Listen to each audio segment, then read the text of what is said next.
오늘은 누가복음 23장 1절에서 12절까지 말씀입니다. 우리가 신앙생활을 할 때 만약에 우리에게 십자가라고 하는 이 은혜가 없는 신앙생활이 된다면 우리의 신앙생활은 어떤 방향으로 흘러가게 될까요?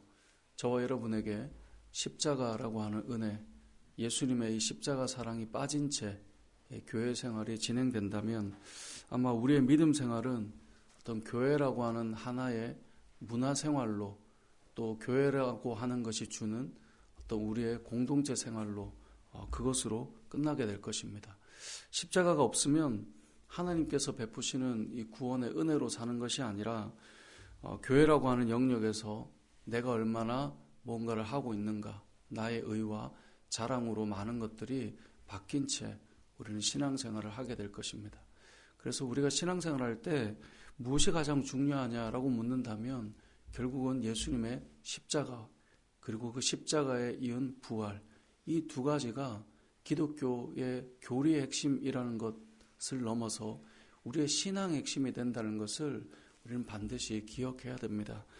그런 의미에서 우리가 신앙생활을 하면서 이 십자가가 또 이 고난주간이 주는 이 의미가 우리에게 얼마나 은혜가 되는가를 좀 돌아볼 필요가 있습니다.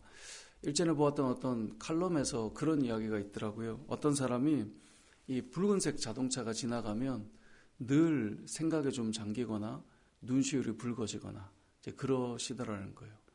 그래서 의아해서 물어본 거죠. 왜 그러십니까? 무슨 일이 있었습니까? 그랬더니 이분이 본인 청년 시절에 차가 오는데 누군지도 알지 못하는 사람이 이 자신을 살리려고 이렇게 밀어서 살렸는데 본인은 차에 치인 거예요. 잘 모르는 사람이에요. 근데 이 사람이 나를 이렇게 구해주고 다쳤는데 머리를 다쳐서 결국 이제 돌아가신 거죠. 그러니까 이 빨간색 자동차가 흔하진 않잖아요. 특히 우리 한국 사회는 유럽이나 외국이나 다르게 색깔이 좀 거의 흰색 아니면 회색 아니면 검은색 이렇게 좀 정해져 있지 않습니까? 그러니까 그 붉은색 차가 흔하지도 않은데 이제 그 차가 지나가면 그게 생각이 나는 거예요. 이제 그것 때문에 늘 청년의 때 알지도 못하는 사람 때문에 내가 이렇게 아직도 살아있다라고 하는 걸 생각하더라는 거죠. 근데 저는 그 글을 보면서 그 어떤 차를 떠올릴 때 그가 이랬었지 생각하는 것처럼 여러분 믿는 사람들에게 십자가는 이 구원의 은혜요 또 우리를 새롭게 하는 사건이라는 것을 우리 기억할 필요가 있는 거죠. 그래서 특별히 저는 이 고난주간이 의미가 있다고 생각합니다. 우리 교회는 1년에 한 번 특별 새벽 기도회를 해요. 뭐 여러 이유들이 있지만 한 번을 하게 되면서 한 번을 한다면 언제 하는 게 좋을까? 대부분 새롭게 한 해를 시작하기 때문에 새해가 되면 40일 특세나 아니면 3주간 세일의 특세나 여러 이제 특별 새벽 기도회가 있습니다. 시작하는 때니까 의미가 있을 수 있겠죠. 하지만 만약에 한 번을 한다면 저는 이 고난주간이 가장 중요하지 않을까 하는 생각을 해보게 됩니다. 왜냐하면 우리의 신앙에 있어서 가장 중요한 부분이 이 안에 담겨있기 때문에 그렇습니다. 오늘 저와 여러분이 이제 특별 새벽 기도회를 이제 첫날 이렇게 열면서 이 5일 동안 고난주간에 대한 좀 신앙의 다짐들이 있었으면 좋겠어요. 저도 어제 제 아내랑 이런저런 얘기를 하다가 예전의 특세 때를 좀 많이 떠올려 봤어요. 예전이라면 제가 어린 시절에 그때는 이 고난주간 특별 새벽 기도를 하면 한 주간 한 끼씩 금식하고 또 금식할 때 뭐 쌀을 준비하거나 아니면 헌금을 준비해서 가난하고 어려운 사람들을 내 한 끼 굶는 금액만큼 그렇게 해서 어려운 사람을 돕고 또 미디어 금식도 하고 뭐 요즘엔 스마트폰이지만 그때는 그런 게 없었죠. 모두가 TV 앞에 모여 있을 때 TV의 전원은 다 꺼져 있었고 그렇게 오직 주님만 바라보았던 시간들을 한국교회가 보냈던 기억이 나요. 그리고 제가 어릴 때는 예전에도 한번 말씀드렸는데 이렇게 보라색 리본을 다 달고 다니셨던 기억이 나요. 시골에서. 그래서 고난주간을 내가 보내고 있다라고 하는 자신이 표식을 통하여서 그렇게 주님께만 집중하려고 그렇게 했던 시간들이 기억이 납니다. 우리가 이 세상이 점점 또 세월이 흘러갈수록 우리가 지켜왔던 하나님 앞에 믿음의 어떤 의식들, 또 그런 어떤 행위가 중요하냐, 이런 말들로 많이 무너져서 사라졌지만, 저는 한 주간 여러분들이 주님의 은혜를 많이 묵상하고 방해되는 것들을 많이 끊어놓고 한 주간을 보내보았으면 좋겠습니다. 오늘 보니까 우리 중고등부 대표로 다솜이가 대표로 왔는데 미안해, 다 쳐다. 학생 시절에 이렇게 오는 건 너무 귀한 것 같아요. 정말 하나님 앞에 내가 왜 여기 나와 있지? 혹시 이런 생각을 할지 몰라도 이러한 시간들 속에 다솜이에게도, 또 우리 학생들에게도, 우리 자녀들의 다음 세대 속에서도, 여러분 가정에서 자녀들과 함께 이 고난주간을 좀 의미 있게 보내보면 좋겠다라는 생각이 드는데요. 이제 5일 동안 우리가 큐티 본문을 따라가지만 그 본문 중에 키워드 하나씩만 좀 생각해 보려고 합니다. 많은 내용을 다 살펴보기보다 하나씩을 보려고 하는데요. 오늘 본문에 보면 예수님께서 이제 고발을 당해서 빌라도 법정에 서게 되는 내용이 나옵니다. 그리고 빌라도 법정에서 예수님께서는 여러 가지 이 재판을 받는 과정 속에, 신문을 받는 과정 속에 예수님이 하지 않은 일들, 예수님께서 하지 않은 말들을 사람들이 했다라고 거짓 말들을 하게 되고, 또 비난하고 조롱하고 희롱하는 일들이 등장합니다. 이러한 사건 속에 예수님께서 어떤 반응을 보이셨는가? 오늘 9절 말씀에 보면 이렇게 말씀하고 있습니다.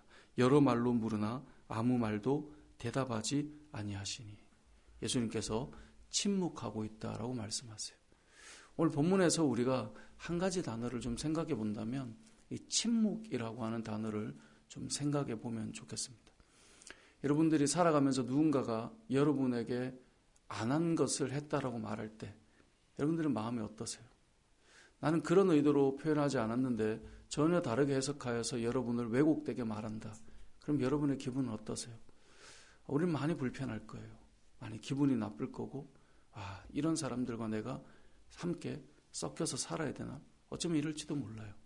오늘 예수님께서 그 과정을 겪고 있는 거예요.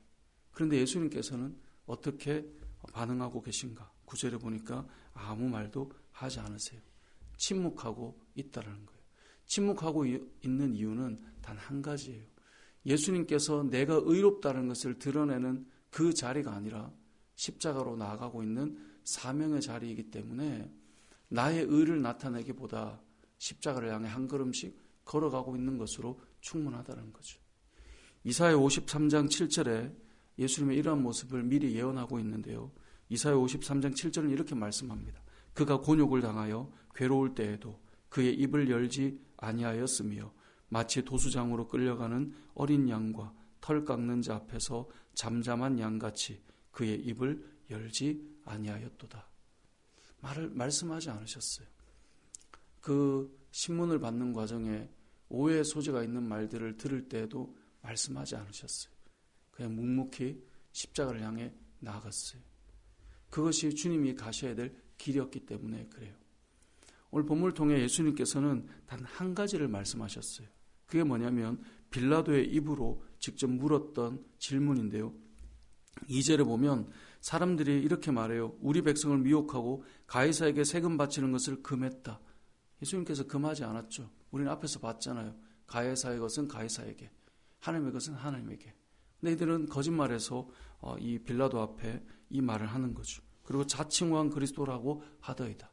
그때 빌라도가 한 가지를 물어요. 너가 유대인의 왕이냐? 예수님께서 이 침묵 속에 단 한 가지만 말씀하세요. 내 말이 옳다. 이 말이 뭡니까? 예수님께서 왕이 되신다 라고 하는 것 한 가지. 그러면 신앙생활을 하면서 오늘 본문을 우리에게 적용해 본다면 우리 역시도 마찬가지입니다. 우리가 언제 말을 하고 우리가 언제 분노하는가?